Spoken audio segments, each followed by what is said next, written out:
Ducks fans, are you ready? You are listening to the DucksNPucks podcast with your hosts, Mike Walters and Eddie Jones. This is the #1 home for Anaheim Ducks talk and analysis. Here we go! Welcome to the show. It's your host, Mike Walters, along with my co-host, Eddie Jones. And we have a special show today with Teemu Selanne coming on in a little bit.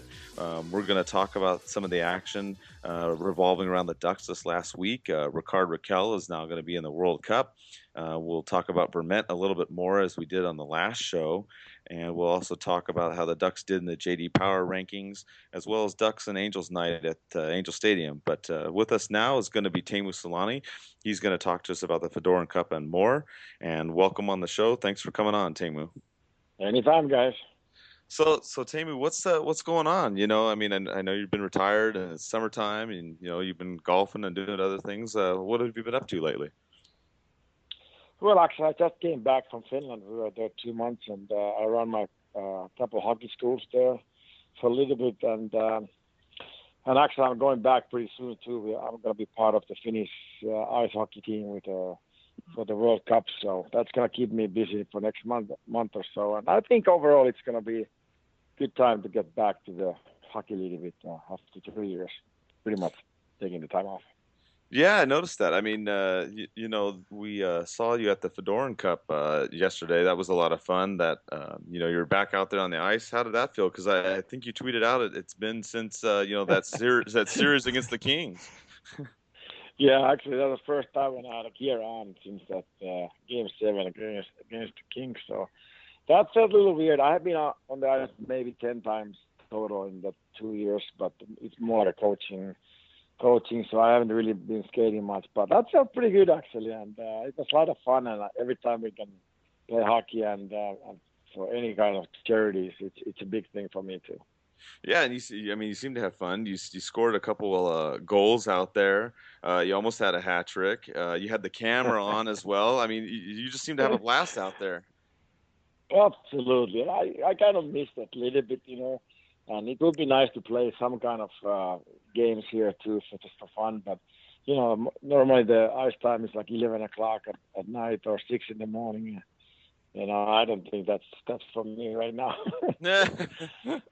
Well, I was laughing too at the end when you tried to get that shootout goal, and then you ran into the goalie, and explain what happened there. It seemed like you were pulling a Corey Perry move there at the end.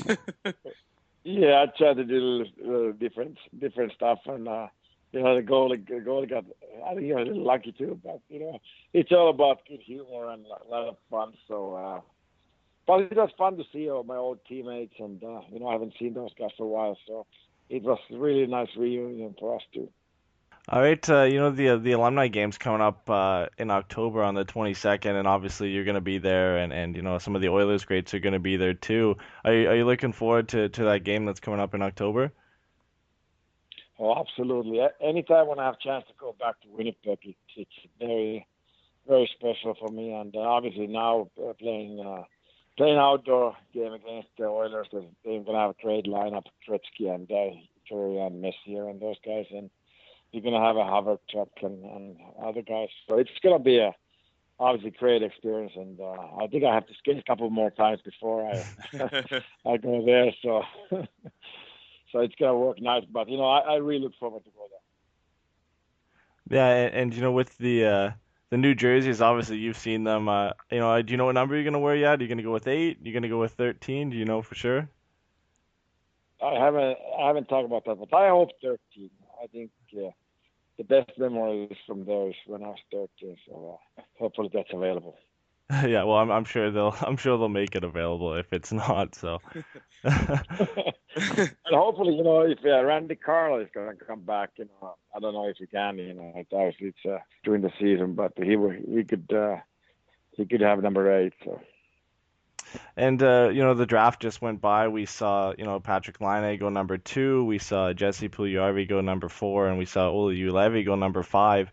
Just how big is it for Finnish hockey to see, those guys, all 3 of those guys go in the top 5 and to have some guys next year who are going to go in the top 5 as well? it's huge for Finnish hockey, and the program in Finland is so good right now, and obviously, like maybe 6-7 years ago, we started pretty much the new program it's all about individual skills and try to get better individually, and after that, everything's gonna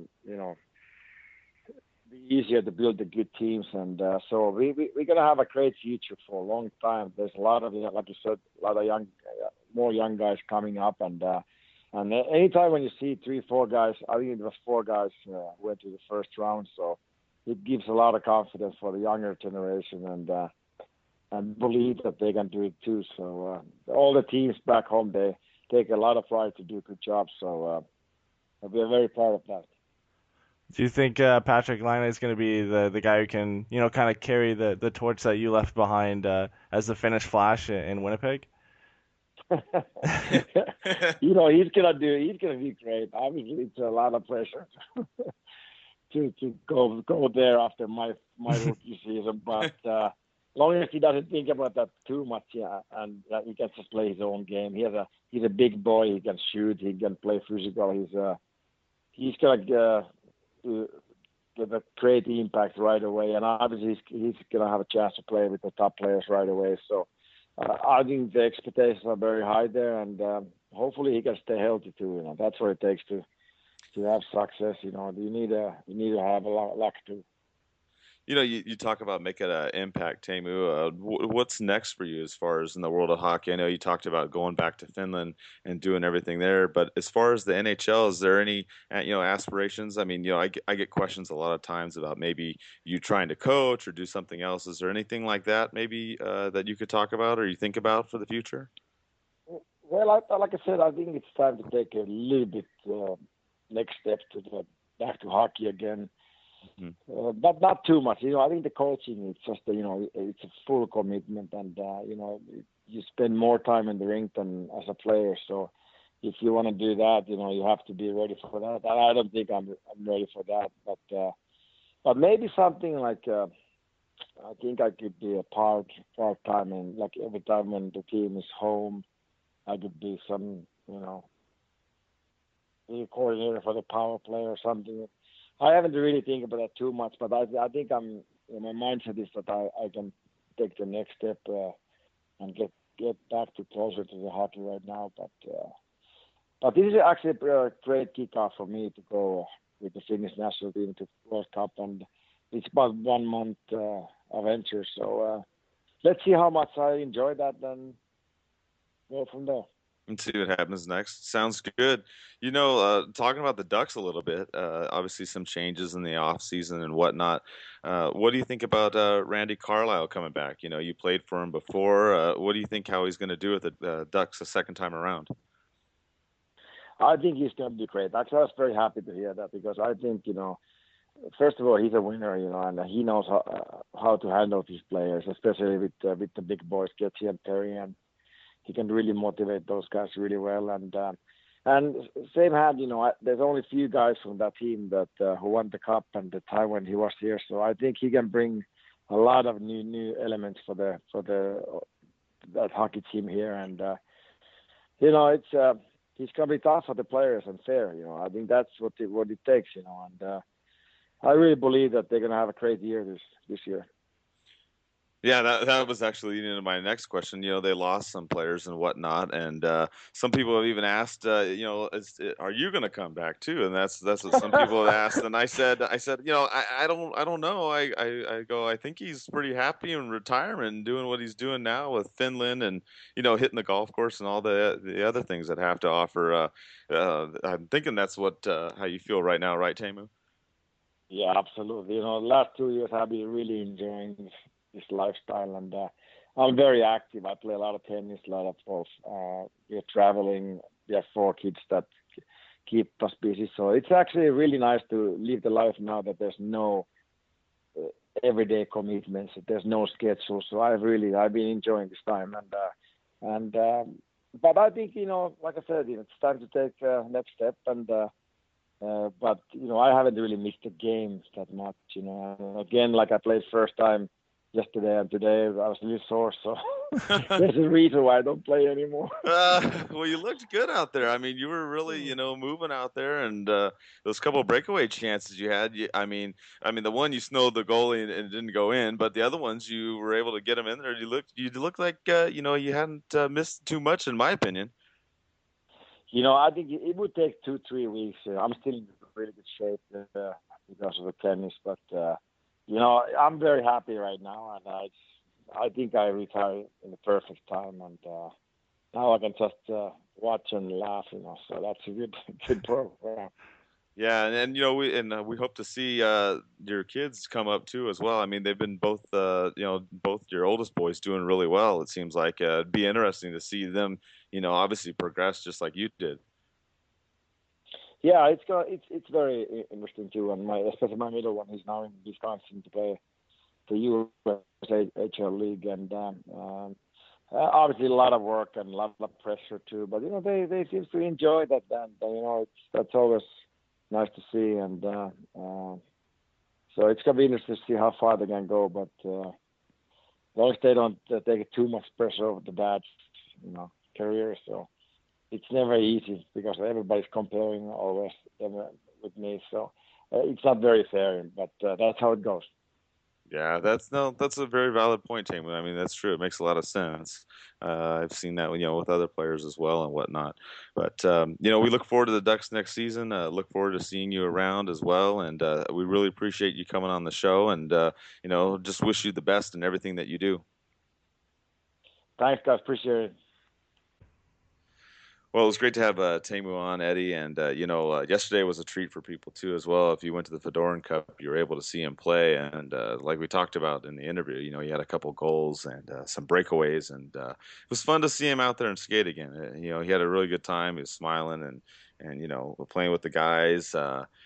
Getting into it with the goalie, he and Getzlaf were messing around too, and Cogliano. So it was a good time, Eddie, and I'm glad he could come on the show and talk about everything.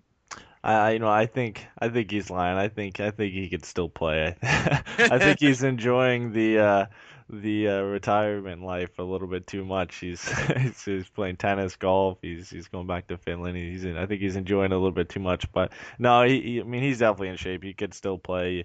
From the little bit of clips that I saw of the game yesterday, he looked like he still had it. But he's still doing the stuff he does off the ice, and I mean it's nice to come on and be able to talk to a guy like that, and the how nice he was to come on and just talk to us, and the way he handled that interview and everything is just a testament to to the type of guy that he is, and just a great experience to talk to a guy like that. Yeah, and he's like that too, and you see him in person. Last night he was taking photos with people, and they autographed one of our writers' hats. Actually, the hat from the Ducks Angels night that he wrote, which he signed that one. So he was doing things like that, and just the same kind of thing that you see with him all the time. He's always out there giving back to the fans, which is awesome. And as I mentioned, Ducks Night too was this past week, and that was a fun event as well. If you were able to make it out to that, the Angels actually won that game. They had lost 11 in a row and had gone through a really epic battle in that game, back and forth, giving up the lead, but they ended up pulling it out and beating Seattle in that game. If you didn't get to the game, they do still have the Ducks hats and jerseys. Maybe at the team store. They had a different one than was given out. They had a white and red hat and a jersey as well. And it was just a good event, Eddie. It was fun. It's nice to see the Angels and the Ducks, doing events for each other like that. It's good to see the Anaheim teams helping each other out. Yeah, it's always nice to see them, and it shows that the Anaheim Ducks social media and everything is getting more engaged too, which is nice to see. And you might have to worry a little bit about Getzlaf. He did apparently hit a homer in batting practice. So if hockey doesn't work out for him, he might have another sport to go to. So we kind of got to watch out for that. But it's always nice to see those events that happen. We don't see it too much up here, with the Toronto sports and everything like that. So it's nice to see, like the two Anaheim teams come together and support each other. Yeah, and also, the Ducks are going to have that Angels night as well during the season. So, look for that, and I'm sure they'll have the maybe the warm-up jerseys like they did in last season, So that's something to look forward to as the season comes around the corner. And, we got some more updates too on some of the other Ducks players and whatnot this week. Newly signed Vermette, we got an update that he's going to have a no movement and a no trade clause as part of his contract. He's actually going to have the no movement clause for this next season, and then the no trade clause for the following part of the season. And I know some people kind of got arms up in this, and they're like, "Why are we doing this?" And Murray's been kind of giving these out a little bit, but just so people understand, for the draft or the expansion draft, the no movement clause is going to expire before that comes. So what's going to happen is that no trade clause will come into effect, but the no trade clause does not apply. So basically, Eddie, Vermette will be exposed. I know it's a little confusing between no movement and no trade clauses, but basically, no trade clauses do not mean that a team has to protect their player when the expansion draft comes. Yeah, and it's just kind of a little bit to work around, being able to keep them now and then expose them for when the expansion draft, when the expansion draft comes around. So, a little bit behind the scenes work to being able to free him up for the expansion draft and to kind of, allow us to, like we said last time on the show, to, go for that option one where we, can protect 7 forwards, 3 defensemen, and a goalie, which is, the ideal situation for us. So I think, it kind of just works around to that. It is confusing that, to have a no move clause end at a certain time and then the no trade clause end, at the end of his contract. But, it works out for us. It's all right with me. Yeah, and it's going to work. I mean, obviously, if the Ducks want to go for the 7 forward option or option A, they need to expose at least 2 players. So this is going to help out, and that's why some people had asked why Jared Boll was signed through 2017, 2018, and that's part of that reason as well, because you've got to have basically 9 forwards signed through that season. So that gets them there, assuming that Rakell is obviously resigned. And, we got a little bit of news about Rakell, too, this past week. Alexander Steen is out of the World Cup of Hockey. He's not going to be able to play. And they've decided to put Rickard Rakell in there, which kind of came with some mixed feelings, Eddie. I mean, some people are really excited because, Rakell gets to go out there and skate and play in this tournament, and then other people are like, well, you don't want him to get hurt. So there's kind of both of these things. What do you think? I mean, he's going to get to go out there and get the opportunity. Do you have any concerns, or what are your thoughts? Well, there's always a concern when any player goes and plays in a tournament right before the season that they could get hurt. For the Ducks, we've got Getzlaf, Kessler, Gibson, Vatanen, Silfverberg, and now Rakell all going to be at that tournament. So it is a little bit worrying in that aspect that, we have most of our core playing in this tournament. If any of them gets hurt, it's gonna hurt the Ducks in the long run and in the short term. But it's good for him. He's gonna be ready to go for the season. Hopefully, before he goes, he can sign a contract. But if he does, and he's not going to be the only guy. Johnny Gaudreau is going to play for Team USA while he's still a restricted free agent for the Calgary Flames. So it doesn't necessarily mean he's going and now he's going to sign a contract before he goes. Obviously we'd all hope that he would, and we could get that off our back, and especially he could get that off his back and just focus on playing for Sweden. But I think it's good news. It shows that when we first heard the rosters, we expected him to get named, and he didn't get put on the team. It shows that they thought about him, and he was kind of on the fringe when they first announced the roster. So it's nice to see him be rewarded for such a good season last year. And what do you think? We kind of go into the fan questions now about some of the stuff. One of the fans asked, his name is Felix. He asked about the World Cup of Hockey, and everyone's making a big deal about it, and he's confused. He's like, why is it such a big deal? We have the Olympics already. We have all these different teams, and what does it all mean? And for those of you that don't know, the World Cup of Hockey, it doesn't really have a set timetable. They had it in 1996, they had it in 2004, they now have it obviously this year, and they had it before as another tournament, based in a Canada type deal. So I mean, it's kind of changed around a little bit. It's kind of an added thing. What do you think, Eddie? You think it's pointless, or do you think it's an added bonus and it's exciting? There's been kind of a mixed reaction as to this tournament that's coming up. I think it's exciting because we get to see hockey earlier. You get to see all the best players play. You get to see a couple new teams like Team Europe and Team North America. I think it's exciting in that aspect. Obviously, anything the NHL does and markets, they're trying to make money off of. So, I'm not worried about that. I'm not mad about that. The only issue is what you already mentioned is I don't want any of these guys to get hurt.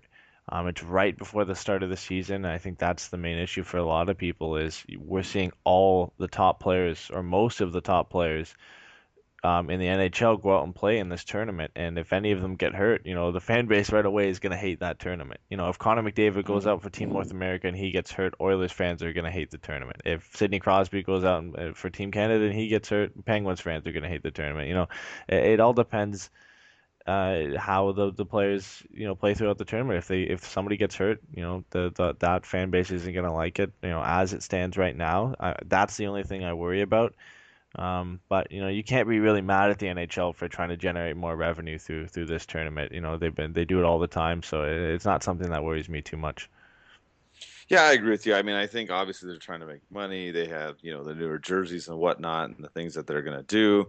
And I'd be more concerned if it was an every year thing. I think the fact that, 96, 2004, now 2016, I'm not too upset that they're doing it again. It's not an every year, every other year occurrence. It's not even every 4 years like the Olympics. So to me, that part I don't worry about as much. And I agree with you. I think the injury thing is the thing. If Rakell goes out there, and for Rakell, his situation is a lot different, obviously, than most of these other players. He still hasn't been re-signed with the Ducks yet. So for him, it's kind of a risk, Eddie, because if he goes out there and he plays really well, that, bodes well for him. But then if he goes and he gets hurt, that not only does it hurt his contract, but it hurts the Ducks too, because now he's playing in this tournament that, doesn't count for anything in terms of the NHL season.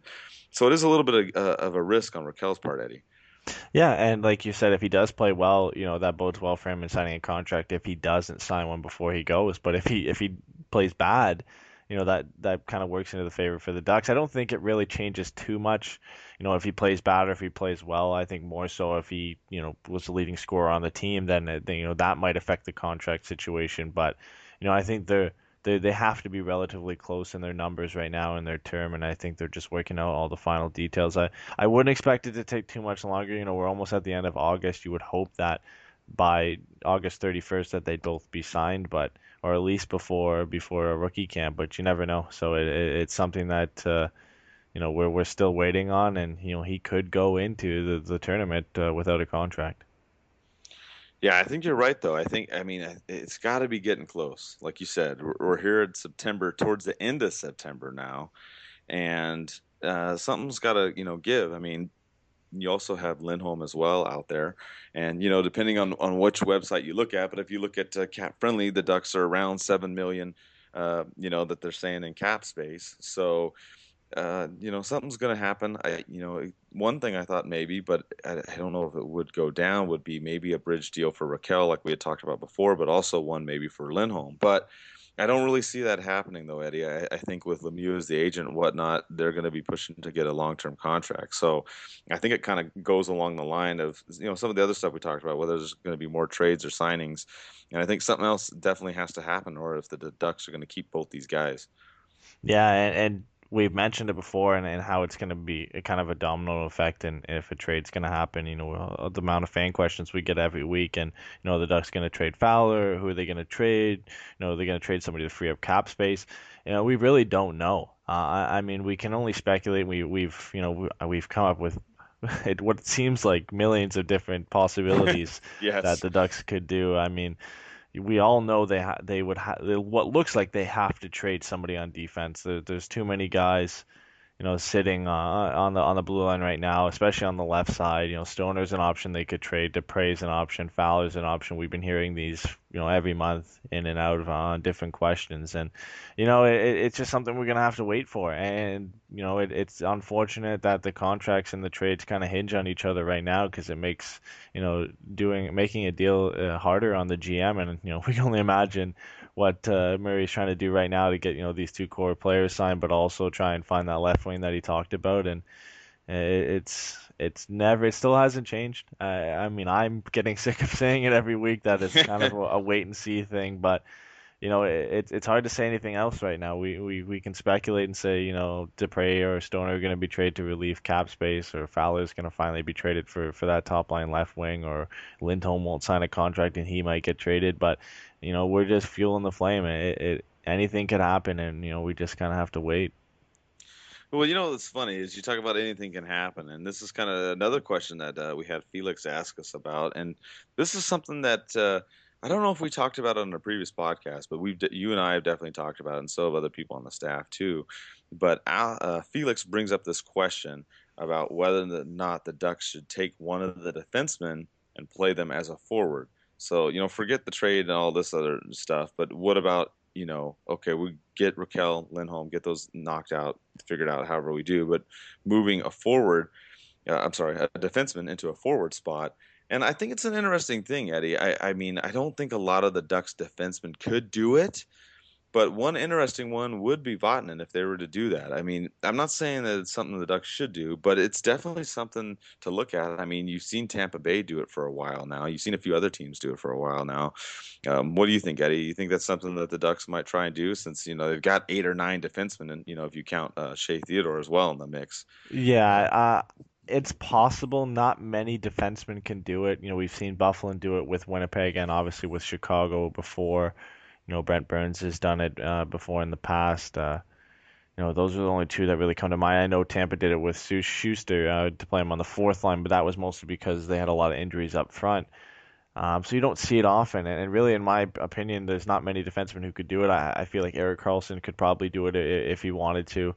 I think Vatanen could do it. But it's hard for me to believe that they would sign him to a contract and then say, okay, we're gonna play you at forward instead of defense this year. For a couple games, if there's an injuries, I could see it happening. But to see him start the season at forward, I don't think it's possible. I think they would rather bring up Stefan Nason or keep Nick Ritchie up, or bring up Cardillis, or do something along those lines. I don't see it being a real possibility. But if anybody was going to come up and play forward from the blue line, I think it would have to be him.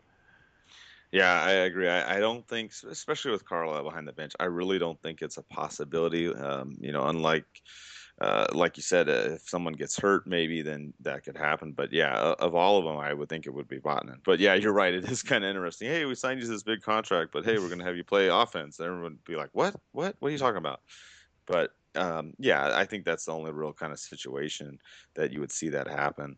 I still think the Ducks are going to go out there and do something where they're going to, whether or not they go for another player, they go for some prospects, whatever they do to kind of open up that cap, because that's what they're going to have to do. Like I said, unless they were able to do 2 bridge deals, which I really highly doubt that would be possible, because I just don't see that happening with Lindholm. With Rakell, that could be a good chance that happens, but with Lindholm, I don't see it. I think the Ducks would have to do that. And then, like we talked about too on the podcast before, is Nate Thompson. He's probably not going to be back till close to the trade deadline. They can put him on long-term injury reserve, also get his $1.6 million in cap back. And then basically what would happen is the Ducks, however all the players wind up, obviously going through the season, but they could figure that all out, come the trade deadline, Eddie, if Nate Thompson was to come back, and then, at that point, for some reason, they were over the cap. Yeah, and one thing that has been updated since last time we did the podcast actually is looking on Cap Friendly. Our cap space is actually a little bit higher than it was last time. I'm not sure what has changed, but we're actually currently sitting at $7.5 million, which is about 700,000 more than we thought we had before, which does make things a little bit easier. But like you said, if you'd most likely have to put Nate Thompson on the long-term injured reserve for now, and you free up a couple million or $1.5 million there, and right now that sets us at about 9. And you would think you'd be able to get Rakell and Lindholm done. If Rakell is looking for a bridge deal, but then that limits you in making a trade from there. And hopefully right now that means that they have enough space to get these contracts signed. And then from there, I think it'll be a lot easier for them to work out who they're going to trade and what they're going to bring in. But it's a tough one. It's a tough one to see and to work out from behind the scenes, and I can only imagine what they're going through right now, trying to get these 2 key players signed. Yeah, I totally agree. And one other fan question we had too was about going back to the free agent signings, and whether or not the Ducks would do that. And I mean, I just don't really see it happening right now. I think it's gonna, hang out, and they're gonna try and figure out what to do as far as the trading and the cap and the re-signing the players. And like you and I talked about, once they got Vermette, kind of really ended the deal as far as them trying to get more free agents. I mean, like we talked about, we would have liked Yuri Hudler, but unless something crazy happens and Lindholm gets traded or something, I just don't really see that happening. I think they're gonna stay away from signing any more free agents, Eddie. Yeah, and really, if you're looking for that elite level, I'm not saying Yuri Hudler's elite, but that top six level forward, really the only one left is Yuri Hudler, at least as a UFA. There obviously are some RFAs who are available, but really there's no trade that could be really worked out, and especially the contracts that these guys are going to command. Obviously, Johnny Gaudreau's a restricted free agent, Nikita Kucherov is a restricted free agent as well, but you would expect both teams to get those guys signed, or even if any trade or deal was to happen, the cap that they'd be looking at, 6-7 million, is not something the Ducks can afford to take on anyway. So, I don't see a free agent signing happening. Obviously we can't say it will never happen. There obviously are plenty of situations that could be worked out where the Ducks would be able to free up enough cap space to sign a free agent. But, if we're hoping to keep Lindholm and Rakell, I just don't see it really being a possibility. Yeah, I agree. And as we've said before, we're going to hopefully see some action here in the next couple of weeks. It's the end of August, the beginning of September, and the preseason is going to be coming up here soon. So as soon as we hear anything, obviously we'll report it and post it out there for you guys. And a couple other little things that happened with the Ducks this past week. Not some big stuff, but some little things. You had some coaching changes going on, Eddie. You had Dwayne Rollison ended up stepping down as the Ducks goalie coach. Looked like he wanted to do more of a part-time role, which was reported out there as opposed to a full-time role. So he stepped down, and then Maharaj stepped up from the San Diego Gulls, and he is now the goaltending coach for the Ducks. So a little bit of movement there. I don't know too much about him, but I know that he's very familiar with all the Ducks goalies, Gibson, former Anderson as well, and the other ones that are down as far as in San Diego too. So I think it's a good move, and I think it'll work out. I don't think we'll see too much of a change, but it's just a little update there, Eddie, in the coaching area of the Ducks team. Yeah, I think it's good that they bring up, with Rolls stepping down, that they bring in a guy who's worked with Gibson before. Obviously it's going to help him. He's going to hopefully be our number one this year, and I think Maharaj is definitely going to, bring that familiarity for Gibson in that. And then obviously with Jean-Francois Lebesgue now being the goaltender coach in San Diego, that will help stabilize the situation down there. And, it's not a big move. It's not something we're going to really see, but, from behind the scenes, it could really help build Gibson's confidence for sure. And one other, minor news out there too is Tim Jackman. He's going to go back to school. He announced. So, he said that he had to have some back surgery and had some issues going on as far as trying to play, another season and whatnot. So, that's good for him. I'm glad. He's going to go back to his school in Minnesota and get his undergraduate degree, and then he talked about maybe possibly either teaching or doing something as far as along the lines of coaching in hockey. So I'm glad to see that, and it's kind of a good lesson for a lot of people that are coming up in sports, not just hockey but other sports, Eddie, because a lot of times you see players. They play sports for, who knows, 2 years, 10 years, whatever. But it's nice to have that degree after your professional sporting career to, go into something else and do something beyond sports when the time comes. Yeah, well, like you said, you're only a professional athlete for so long, and it could end with a career-ending injury, and then you're stuck doing nothing. So, it'll be good for him to go back to school and get that done. Another guy I saw do that lately was Colton Parayko for the St. Louis Blues. He's obviously a lot younger than Jackman, but he finished his degree in the summer, so he has something to fall back on if hockey doesn't work out. And I think it's good for any athlete to do that, like you said. Just to have that option if something was to go wrong, or if you decided you just didn't want to play whatever sport you're playing anymore, or even if you play like Selanne, you play 25 years in the NHL or in any sport, you have the option to do something after if you want. So I think it's good for any athlete to do that, that's for sure. And one last update, really, for the week that came out was J.D. Power did a fan study, and they looked at the teams. And I know a lot of people don't like this, but they looked at the teams in the L.A. market, which, I mean, Orange County, unfortunately, gets absorbed into that. But in looking at that market, the Ducks came out number one, Eddie, in all the rankings, and also the Angels came out higher than the Dodgers. So for those of you that are Angels and Ducks fans, I mean, I know it's a study, but it's just interesting to see them come out both higher. And the Ducks, they came out number one in everything, Eddie. I mean, I was really amazed looking at these categories that they had on here. They look at seating, game experience, security, leaving and coming to the game, food, ticket prices, and souvenirs. So, kind of a good thing for the Ducks. We're number one there in this LA market, quote unquote. Yeah, and it's good for such a young franchise to have that as well under their belts to be number one in fan experience. I think that's something they really focus on. I've only been to Honda Center once, and I noticed a big difference from a lot of the arenas that I've been to in Canada. The difference between the fan experience. You go to the ACC and you kind of feel disconnected. I don't think they do that personally, but it's just the way it is, and especially with the Toronto Maple Leafs and the ACC. And not to say that I've been there enough to even judge it, but you can see the difference in the way they engage the fans and the stuff they do on and off the ice. And I can even see it, through social media and through people's fan reactions and everything. You can just see the hard work that they do, and I think it's good for them not only to be number one. In the LA region, I know a while ago, and I think that we talked about this way back last year, where I saw something on Sportsnet where they were up in the top of all sports in fan experience, and they're up there with the Seattle in the NFL and a couple other teams. I think San Antonio Spurs were up there as well, and the Ducks were up in the top 5. So I think something they really pride themselves on, and and with on ice success, it could get even better. Yeah, you're right. I mean, and they've done a lot. All the fans remember, but I mean, obviously the new big screen, the terrace level on the second level of the arena, the team store, they've improved that. I mean, there's a lot of things that the Ducks organization has done very, very well. Even the decorations they've done with the banners and the surfboards and different things, more of the TVs too, changing the food. I mean, they've really done a great amount of things. So.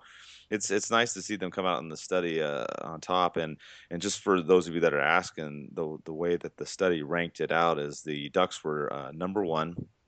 The way the points were done is each of those categories was 1,000 points, and the Ducks averaged 803 points. And then going down, the LA Galaxy was second, the Los Angeles Lakers were third, then the Angels, then the Kings, then the Clippers, and the Dodgers. And for those of you that are asking about the Rams, well, obviously the Rams weren't on there because they weren't in LA last year, but they did mention in the study how the team's popularity has grown just in that. You saw the first preseason game; they almost had 90,000 people there at the Coliseum. So it'll be interesting to see how the Rams pan out in this study come next year as well. So it's just some good news. It's nice to see that the Ducks and of course that the Angels are up there as well in this study. And with that, we're gonna end the show, and we'll be back hopefully next week with maybe some more bigger transaction news other than some of the minor stuff that's happened this last week. But those of you that came out to the Fedorin Cup, it was good to see all of you. We had a really good time. Those of you that have not gone, I highly encourage that you go. Next year, it's a good event to help raise money to fight cancer, and it's just a good benefit for everybody. So hopefully maybe you can come to that in the next year or future years as well. And that's going to be it. We'll wrap up the show, and we'll see you in a week. Let's go Ducks. And was knocked down. Now Domi flips it high. Selanne goes after it. Teemu Selanne breaks it. He scores!